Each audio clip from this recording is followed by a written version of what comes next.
Halo dulur, balik lagi karo aku Astro di sini. Oke, pada episode kali ini aku akan menceritakan alur film Brawl in Block 99. Film ini diperankan oleh konco Remiku lur, yaitu Ngap Vince Vaughn, menceritakan tentang seorang pria yang karena keadaan terpaksa menjadi pengedar uya haram. Yos, gak usah kesuwen meneh, nemu gedang nih sor kemul, madang mul gas filmnya. Bradley. Film dimulai dengan memperlihatkan seorang pria bernama Bradley Thomas. Nah, iki wongi. Bradley bekerja sebagai montir mobil, akan tapi hari yang buruk baginya. Bradley dipecat karena bengkel tempatnya bekerja sedang dalam masa-masa sulit. Ia pun mengambil barang-barangnya dan pergi dari sana. Tidak sampai di situ, sampai di depan rumah ia melihat istrinya bernama Lauren sedang teleponan dengan gelagat mencurigakan dalam mobil. Bradley pun langsung menghampirinya. Lauren yang terkejut bertanya kenapa ia sudah pulang. Bradley menjawab bahwa ia dipecat. Brad yang curiga pun langsung mengecek sekitar rambut Lauren. Dan ternyata, oh my god, di sekitar lehernya terdapat bekas gigitan nyamuk Zimbabwe. Brad pun langsung mengecek isi HP Lauren. Lauren yang panik lantas mengatakan bahwa ia telah selingkuh lor. Karena emosi, Brad langsung menyuruh istrinya itu untuk masuk ke dalam rumah. Dan lalu,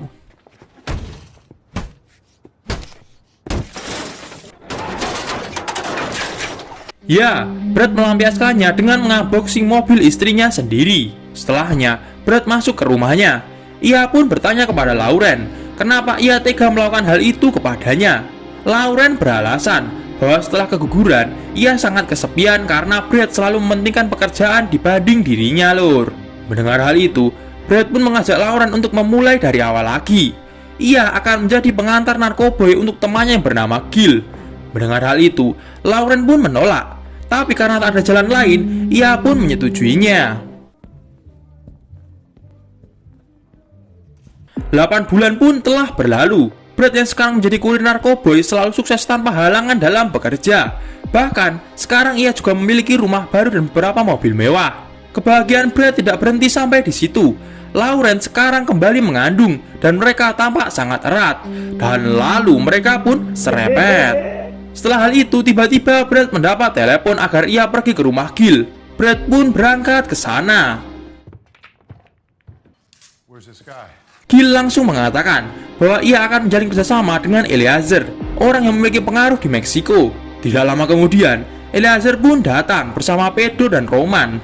Ia mengatakan bahwa dua bocah itu akan menemani Bradley untuk mengambil barang. Bradley awalnya menolak karena menurutnya terlihat jelas bahwa Roman adalah seorang pecandu. Akan tapi setelah dibujuk oleh Gil, Bradley pun setuju dengan syarat ialah yang harus memimpin. Mereka pun akhirnya sepakat untuk bekerja sama lor. Di malam harinya, 3 orang itu ke lokasi pengambilan barang. Bradley yang melihat Roman membawa senjata, lalu mengambil dan membuangnya. Mereka pun menaiki kapal untuk mengambil barang tersebut. Sampainya di lokasi, Pedro lantas menyelam karena ternyata barang tersebut berada di bawah air lor.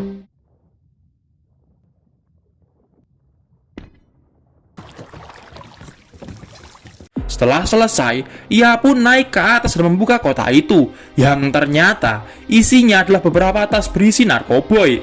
Setelah itu mereka pun kembali ke tepian, dan saat berjalan pulang, Brad merasa ada yang aneh. Ia pun lantas menyuruh Roman dan Pedro untuk membuang tas itu. Akan tapi mereka menolak dan kabur setelah memukul Brad. Brad pun lantas ingin menyusul mereka. Tapi tiba-tiba ia melihat beberapa polisi yang mengepung 2 bocah itu, sehingga terjadi kontak senjata. Pada mulanya Brad ingin melarikan diri. Akan tapi polisi di sana mengatakan mereka perlu bantuan. Brad pun dengan cerobohnya malah mendekat lalu menembak Pedro dan melumpuhkan Roman. Karena hal itu, Brad malah ditangkap polisi. Saat di kantor, Brad didatangi oleh detektif. Ia bertanya kepada siapa Brad bekerja. Brad yang tidak mau membuat Gil tersayat pun mengaku bahwa ia bekerja sendiri. Detektif yang jelas tidak percaya terus membujuk Brad. Tetapi jawaban Brad tetap sama, yaitu ia bekerja sendiri lor. Detektif pun keluar dari ruangan tersebut.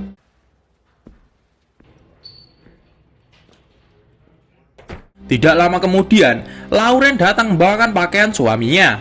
Brad yang melihat istrinya itu pun mengatakan agar saat bayinya sudah lahir, Lauren jangan menjenguknya karena Brad tidak mau dilihat anaknya saat sedang di penjara. Lauren pun mengangguk dan mengatakan bahwa ia tidak akan mengulangi kesalahannya lagi, Lur.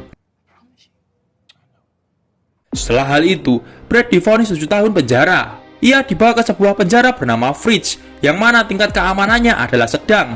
Brad pun masuk ke dalam dan melakukan pemeriksaan, di mana ia harus membuka seluruh pakaiannya. Selesai dari sana, Brad bertemu dengan penanggung jawab yang juga merupakan napi bernama Lefty. Lefty lalu mengantarkan Brad ke selnya. Saat di perjalanan, mereka saling bertukar cerita, yang mana ternyata Lefty adalah seorang perampok yang menghabisi 2 orang, Lur.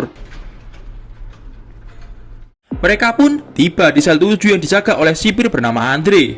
Sebelum Bradley masuk ke selnya, Andre menjelaskan peraturan singkat, di mana setiap kali bel berbunyi, maka semua tahanan harus berbaris untuk absen. Dan jika satu orang tidak mengikuti, maka semua tahanan akan menunggu sampai ia keluar. Setelah menjelaskan hal itu, Brad diantar Lefty masuk ke selnya. Di sana, Brad sangat kesal karena harus divonis 7 tahun penjara.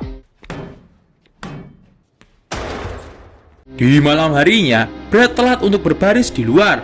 Karena hal itu, Andre pun menegurnya. Akan tapi Brad hanya diam. Setelah selesai, Brad pun kembali ke selnya, berpindah ke Lauren. Ia sedang di rumah sendiri, tiba-tiba mendengar suara aneh dari jendela. Lauren pun mengambil senjata dan mengeceknya. Ternyata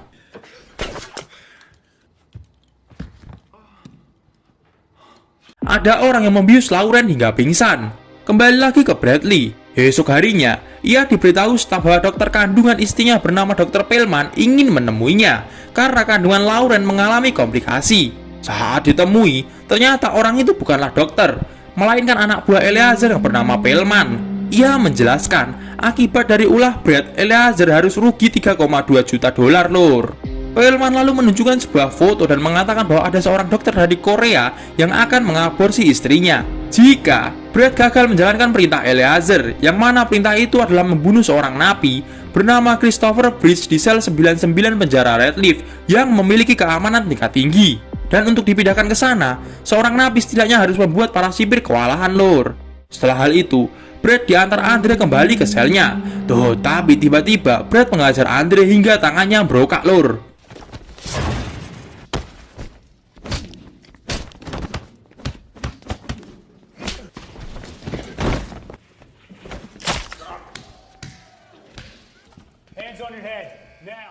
Tidak sampai di situ, saat dibawa ke ruang isolasi, ia kembali mengajar salah satu sipir.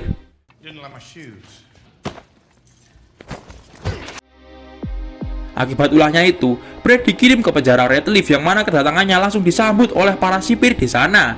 Kepala sipir mengatakan bahwa penjaga di Redleaf sangat berbeda dengan Fridge. Brad pun lalu dibawa masuk ke selnya. Terlihat sel itu sangat kotor, ditambah toilet di sana juga macet, sehingga tercium bau yang sangat semerbak.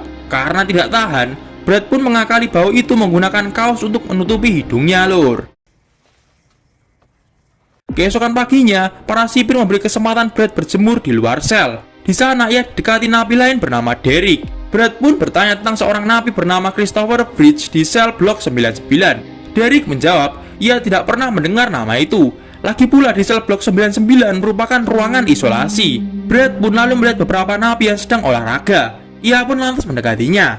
Napi lain bernama Gringo yang berhadapan dengan Brad mengira Brad hanya main-main dan ingin meninggalkannya. Tapi tiba-tiba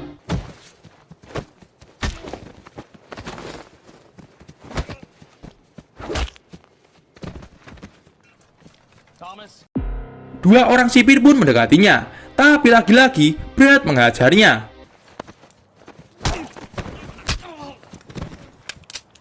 Karena hal itu, ia pun dibawa menuju sel blok 99. Saking terisolasi dan rahasianya, kepala Brad pun sampai ditutupi dengan karung. Dan sebelum masuk ke selnya, Brad dipasangi sebuah sabuk yang dapat menyetrumnya jika Brad kembali berbuat ulah. Ia pun dibawa masuk ke selnya. Terlihat ruangan itu sangat gelap dan di lantai terdapat banyak pecahan kaca, Lur. Saat para sipir sudah pergi, Brad berteriak memanggil nama Christopher Bridge. Akan tapi, napi lain di sel sebelah mengatakan tak ada nama itu di sini. Tidak berselang lama, Brad dibawa ke ruangan yang ternyata di dalamnya terdapat Eleazar, Gringo, dan Roman. Eleazar mengatakan bahwa nama Christopher Bridge adalah jebakan yang dibuat dirinya agar Brad datang kemari dan Eleazar dapat melakukan pembalasan atas kerugian yang dibuat Brad. Eleazar di situ terus mempermainkan sabuk milik Brad. Akan tapi Brad tidak bisa melawan karena ancaman terhadap istrinya, lur.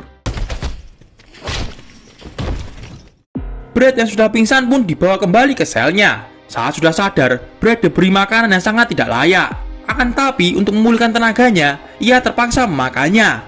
Selesai makan, Brad menggunakan sepatunya untuk menahan strum di sabuk yang ia pakai. Tujuannya, agar saat dipermainkan, ia bisa melawan balik. Tanpa diduga, dua sipir pun datang dan hendak membawanya kembali ke Eleazar. Bradley pun berpura-pura kesakitan saat salah satu sipir menyetrumnya. Dan lalu... Setelah melumpuhkan dua sipir itu, Brad melepas rantai di tangan dan kakinya. Ia pun pergi ke ruangan Eleazar dan ingin membunuh anak buahnya satu persatu. Saat sampai, Brad langsung membunuh anak buah Eleazar yang bernama Johnny dengan cara ngeri sih, lur.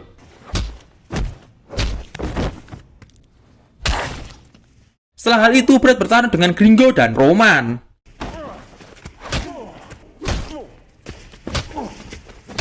Brad membuat mata Gringo buta. Eleazar yang melihat hal itu pun langsung menelpon Bellman agar melakukan aborsi kepada Lauren. Sedangkan Brad kembali bertarung dengan Roman dan membuat kepalanya sama seperti Johnny, lur. Brad menghampiri Eleazar dan meminta agar ia menelpon anak buahnya agar membatalkan aborsi itu. Eleazar tentu menolak. Hingga akhirnya Brad pun mengancam akan melakukan hal yang sama terhadap kaki kirinya. Eleazar yang memang dasarnya pengecut pun akhirnya menuruti Brad dan meminta anak buahnya untuk mengantarkan Lauren ke rumah Gil. Sampainya di sana, Gil langsung menembak Bellman dan dokter aborsi itu. Setelah membunuh dua orang tersebut, ia menelpon Brad bahwa istrinya sudah aman. Brad lalu berbicara kepada Lauren. Ia mengatakan ingin bicara dengan anaknya yang masih di kandungan. Brad mengatakan bahwa anaknya akan memiliki kehidupan yang baik serta tubuh sehat dan pintar. Sedangkan untuk Lauren, Brad mengucapkan terima kasih karena sudah mendampinginya selama ini. Panggilan pun berakhir. Brad lalu mendekati Eleazar dan membuat kepalanya gelinding. Anjing, ngilu, lur. Para sipir pun datang dan langsung mengeksekusi Bradley.